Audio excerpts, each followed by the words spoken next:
Muy buenos días a todos. Quinta Delegación de Víctimas a La Habana, Bogotá, diciembre 15 de 2014.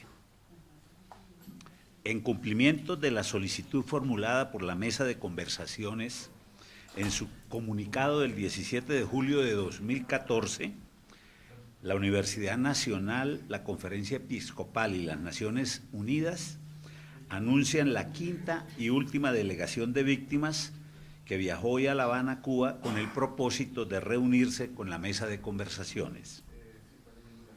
El grupo estará acompañado por Monseñor Luis Augusto Castro, presidente de la Conferencia Episcopal de Colombia, Fabricio Hochschild, coordinador residente y humanitario de las Naciones Unidas en Colombia, y Alejo Vargas, director del Centro de Pensamiento y Seguimiento al Diálogo de Paz de la Universidad Nacional.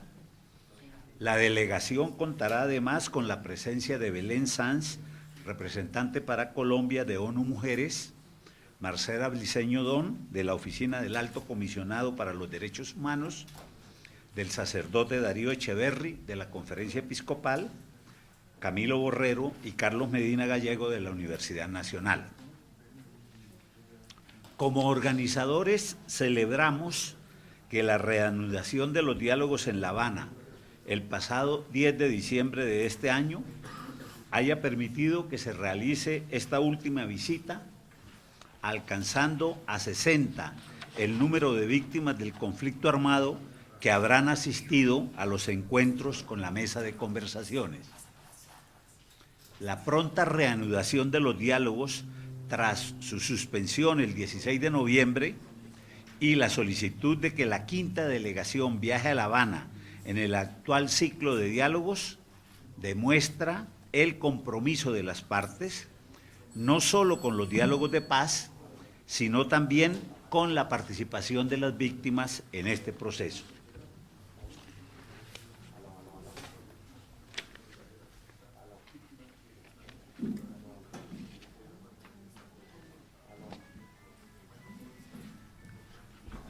Muy buenos días. En esta oportunidad, el grupo se encuentra conformado por 6 hombres y 6 mujeres, víctimas de distintos grupos armados del conflicto colombiano. Se destaca la participación de personas provenientes del Atlántico y de Sucre, 2 departamentos que no figuraron en las delegaciones anteriores.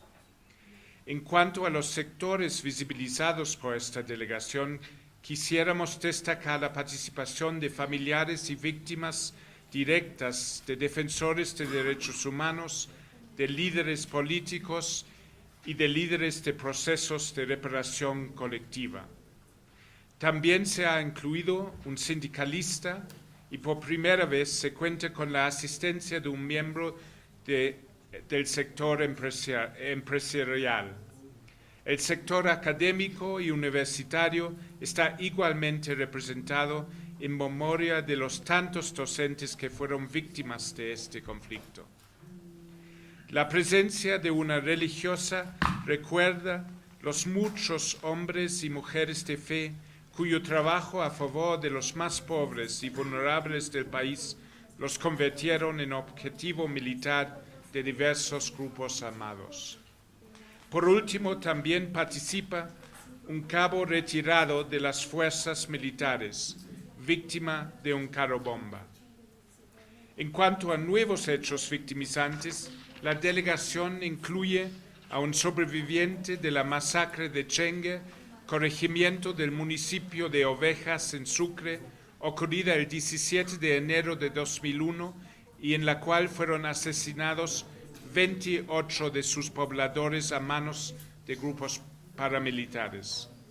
También participa una víctima del secuestro masivo de la Iglesia de la María, ocurrido en Cali el 30 de mayo de 1999, cuando la guerrilla del ELN secuestró a 150 personas que participaban en la misa dominical de esa iglesia. De igual forma, en esta quinta delegación se hace visible la victimización de comunidades debido a actividades vinculadas tanto a megaproyectos mineros desarrollados por compañías multinacionales, como al fenómeno de la minería ilegal. Dentro del contexto del conflicto armado, estas actividades han perjudiciado a varias comunidades, en particular en territorios afrocolombianos e indígenas. Buenos días. Con esta quinta y última delegación, esperamos haber ampliado la representación del vasto y complejo universo de víctimas del conflicto armado colombiano. A nuestro regreso de La Habana, estaremos ofreciendo un balance general de las 5 delegaciones. Agradecemos a las 12 nuevas personas que han aceptado participar en estos complejos eventos y hacemos un llamado a todos los sectores de la población colombiana para que respeten y consideren la valentía de esta difícil decisión. Muchísimas gracias a todos ustedes por estar aquí. Jairo Barreto López.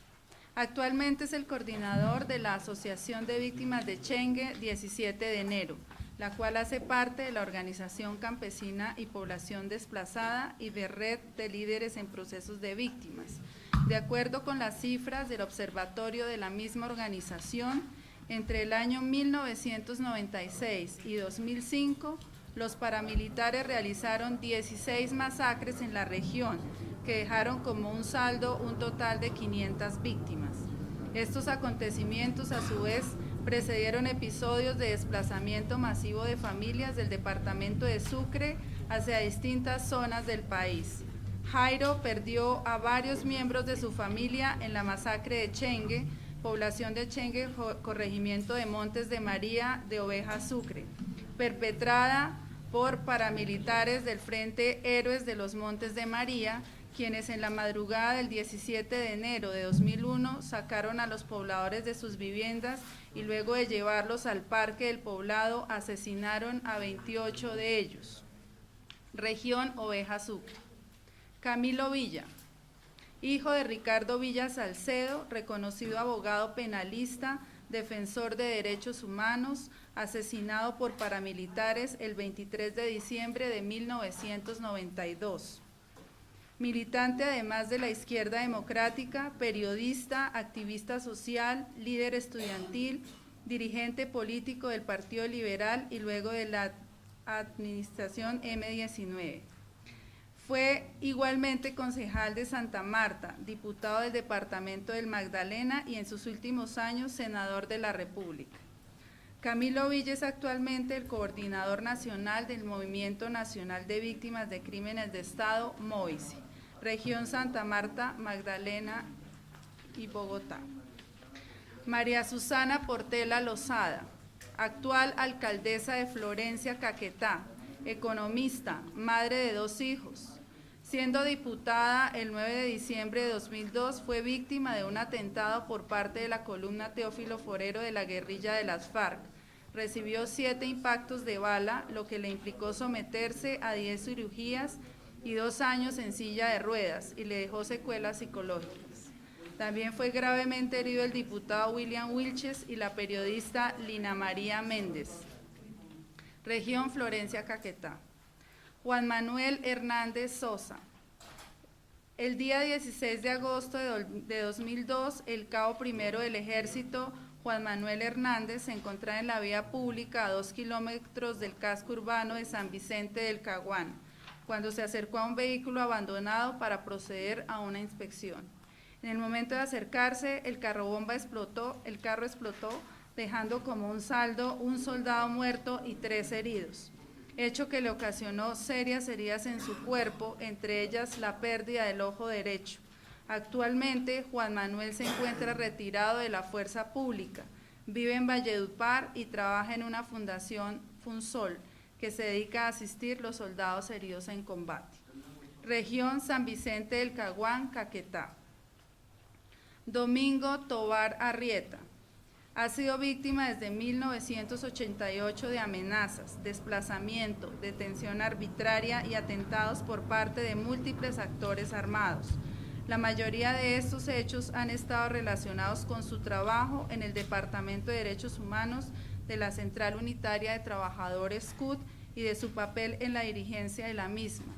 Fue presidente de la CUT entre 2012 y 2013, región Bogotá. Hermana Cecilia Londoño. La hermana Gloria es una religiosa que vivió y trabajó al lado de la hermana Yolanda Cerón por varios años, compartiendo sus ideales.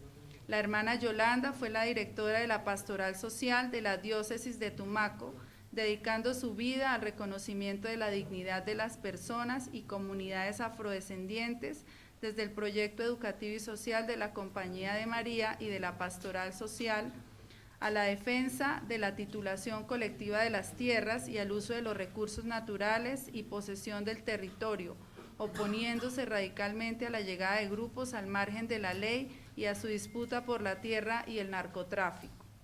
Fue asesinada el 19 de septiembre de 2001 en Tumaco por paramilitares del Bloque Libertadores del Sur.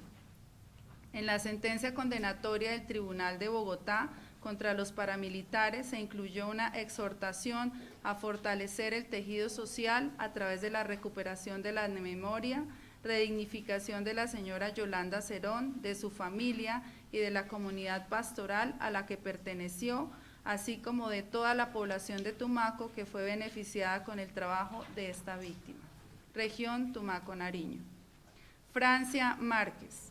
Joven lideresa afrocolombiana, es la actual presidenta del Consejo Comunitario La Toma en el municipio de Suárez, Cauca, y miembro del proceso de comunidades negras y de la Autoridad Nacional Afrocolombiana. Ha impulsado acciones judiciales por el respeto al derecho de la consulta previa de los pueblos étnicos. La comunidad está afectada por el impacto del conflicto armado, por la existencia de megaproyectos en su región, construcción del embalse de Salvajina, y por la presencia de poderosas multinacionales mineras junto con minería ilegal. Francia se encuentra desplazada y ha sido objeto de frecuentes amenazas por parte de bandas criminales. Región Suárez Cauca. Mauricio Armitage. En los primeros días de enero de 2002, el empresario caleño Mauricio Armitage fue secuestrado por integrantes de las FARC durante cerca de mes y medio mientras se pagó el rescate para recuperar su libertad. Años después, en abril de 2008, cuando salía de su finca en Jamundí Valle, fue secuestrado nuevamente por un grupo de hombres armados. La rápida movilización masiva que realizó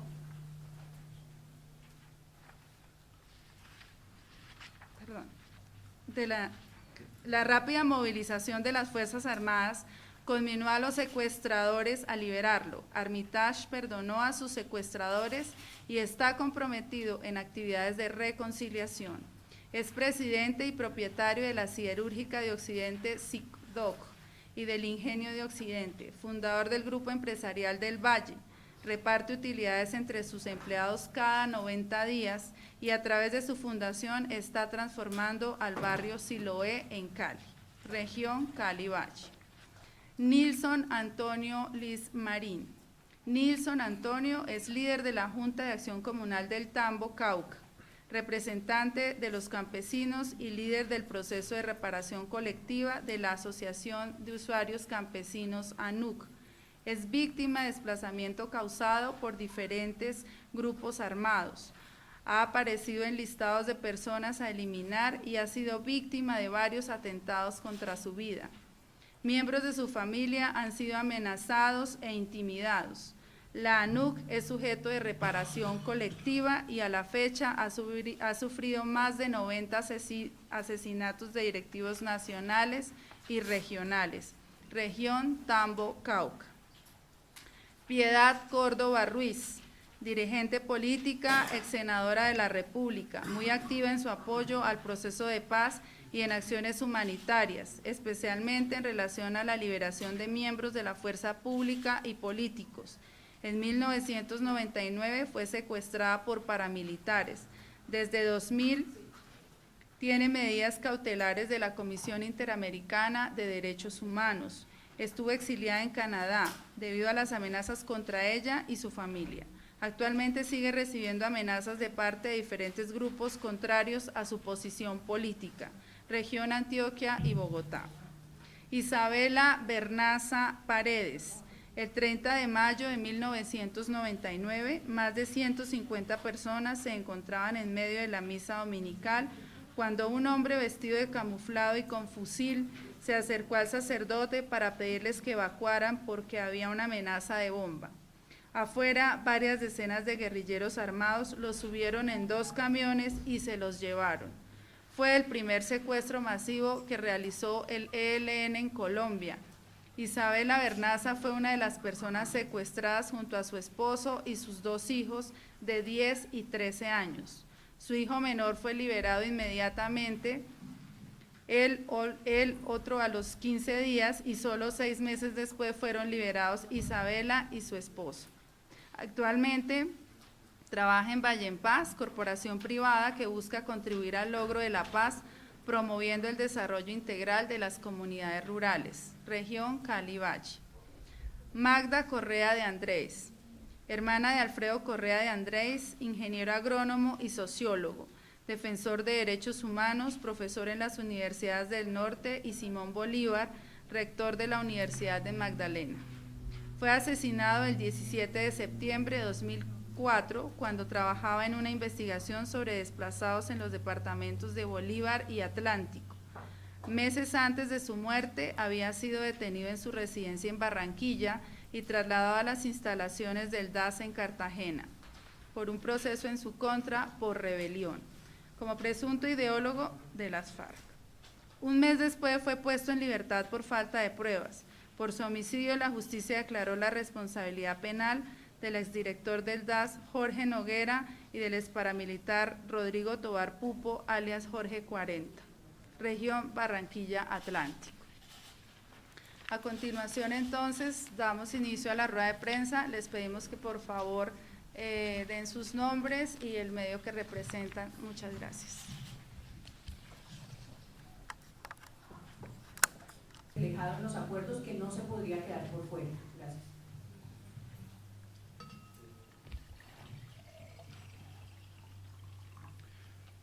Bueno, yo reiteraría a propósito de esa pregunta lo que señaló el padre Darío, que esta semana al regreso de esta delegación de La Habana, el jueves, si no estoy mal, en la tarde, vamos a tener una conferencia de prensa donde vamos a presentar un balance general de las 5 delegaciones que han viajado y quizás allí podría recogerse mejor. Sin embargo, y de manera general diríamos que lo que las 2 delegaciones, el gobierno nacional y las FAREP, han expresado permanentemente es su decisión de escuchar de manera muy seria a estas delegaciones de víctimas, retomar esas propuestas que plantean, esas inquietudes para ser incorporadas en la construcción de los acuerdos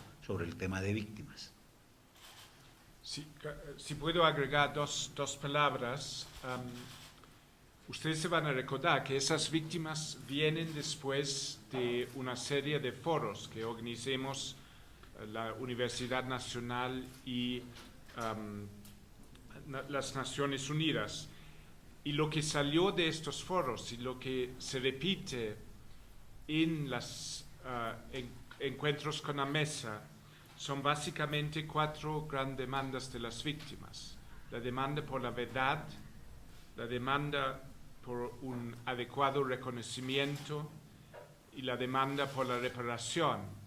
Pero sobre todo, y eso siempre ha sido el mensaje más fuerte de todos los integrantes de los 5 delegaciones o 4 delegaciones de víctimas que hemos traído, la demanda de la no repetición, que otros colombianos y colombianas no tienen que sufrir lo que han vivido los 48 que hasta ahora hemos traído a La Habana. Y eso fue una demanda de todos. Lorena Hoyos de Telesur. Ustedes destacaban en el comunicado que la pronta reanudación de los diálogos de... Yo creo que sí. Yo creo que el tema de las víctimas le dio un viraje y una caracterización a la mesa de negociación en La Habana. Creo que han sido el tema central, creo que han sido una llamada de atención, tanto para las FARC como para el gobierno. Las víctimas le dieron un valor especial a la mesa de negociación. Manuel Jiménez de Canal Capital, buenos días a al padre, al doctor Alejo y al doctor Fabricio. Bueno, hasta el momento no hemos recibido ninguna información en ese sentido y creo que esa sería una decisión que debería tomar la mesa de conversaciones. No tengo más que decir al respecto. Buenos días, Luisa Vallente, Noticias.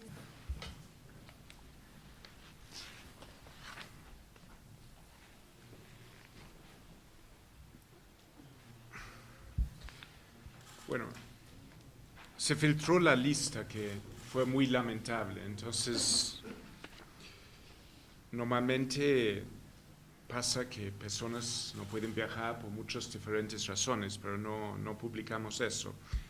La persona que tiene un perfil parecido en esa delegación es Susana Portela, la alcaldesa de Florencia, que sufrió de un grave intento de matarla en el año 2002, además de haber sufrido varias amenazas.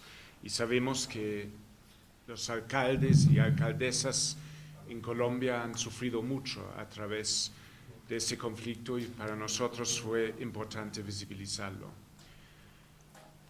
Otra consecuencia muy desafortunada de la filtración es que ya han empezado los ataques, los insultos, las calumnias contra ciertos integrantes de la delegación. Lo que es muy lamentable en todo eso es que hay obviamente intentos de hacer daño a esas personas y desconocer su estado de víctima, solamente porque no comparten la misma visión política. Y eso es un grave problema para un país que quiere llegar a la paz. Parte del fin de esas delegaciones es promover el reconocimiento y obviamente reconocer a las víctimas de su propio grupo, de los que comparten una visión política, es muy fácil, pero para llegar a la paz es muy importante poder reconocer que otros han sufrido, que la visión de política de uno no es necesariamente compartido por todos y puede haber graves víctimas del otro lado. Y esos insultos, amenazas, muestran que hay un público que le falta aún llegar a ese punto. Y es lamentable porque esas personas muestran, las víctimas, mucho coraje, mucha dignidad de ir allá y deberían ser celebrados como héroes y no insultados y atacados y revictimizados otra vez. Sí, Jacobo García, de la Agencia Social de Press.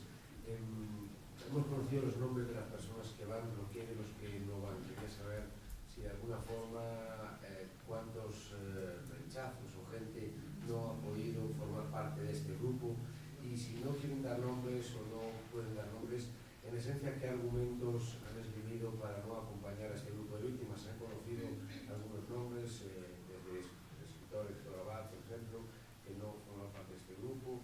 Bueno, en líneas generales, ¿qué argumentos les han dado para no acompañar a este grupo de víctimas? Gracias. Yo no quiero dignificar más la filtración, entonces no quiero referirme solamente a esa delegación. Les puedo decir en general que yo diría entre un 5 y un 10% de las víctimas que hemos preguntado de ayer, por varias razones, no han podido ir. Por favor, recuérdense que las víctimas no tienen ningún preaviso que están en una lista.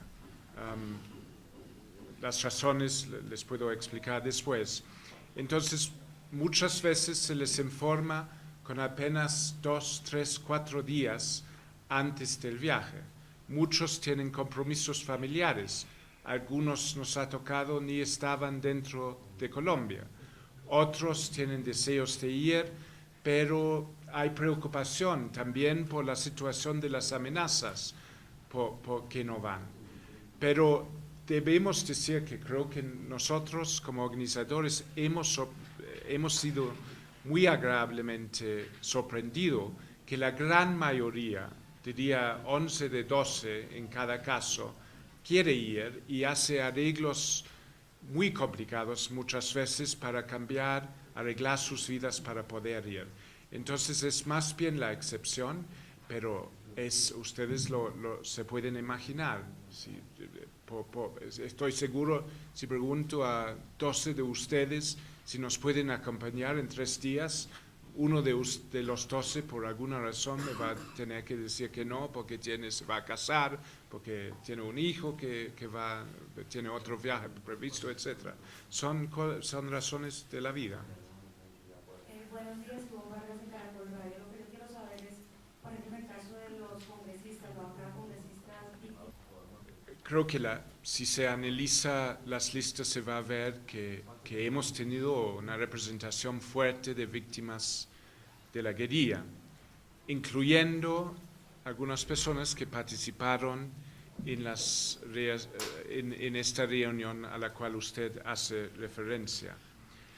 Obviamente, en un país polarizado alrededor de un conflicto, hay muy diferentes versiones sobre lo que constituye un equilibrio de víctimas.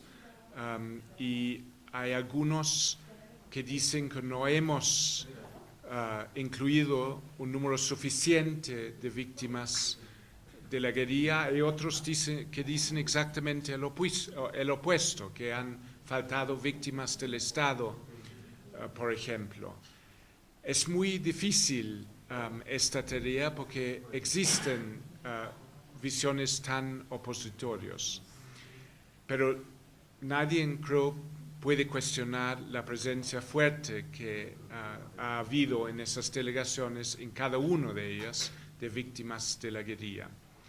En lo que se refiere a congresistas, tomamos una decisión muy temprana que, dado su actividad política, dado que forman parte del Estado, no íbamos a incluir miembros del Congreso en ninguna delegación, pero reconocemos plenamente que entre los miembros del Congreso, tanto senadores como representantes, hay varios muy destacados víctimas como Clara López, pero Clara Rojas, pero por la razón que mencioné, no fue considerado por una de las delegaciones. Buenos días, Erika Vallejo de Tiempo Televisión. ¿Se han escuchado diferentes? Bueno, mis colegas van a agregar o contradecirme, porque no quiero asumir siempre la palabra, pero Piedad Córdoba ha sufrido muchos hechos victimizantes. Y voy a mencionar 4. Por más de 2 décadas ha sufrido amenazas, incluyendo amenazas de muerte y ataques graves a su dignidad como persona. Segundo, ha sufrido intentos de matarla, intentos de asesinatos. Tercero, ha sido secuestrada en el año 1999. Cuarto, ha tenido que retirarse de Colombia y vivir en Canadá en exilio. Y hasta el día de hoy, 3 de sus 4 hijos tienen que vivir en el exilio. Entendemos que Piedad Córdoba es un personaje política, es un dirigente política, y que hay muchos que nos compartan su visión política. Y eso lo respetamos. Al mismo tiempo pensamos que por no compartir su visión política, no se puede desconocer los graves hechos victimizantes que ha tenido que vivir a través de su vida.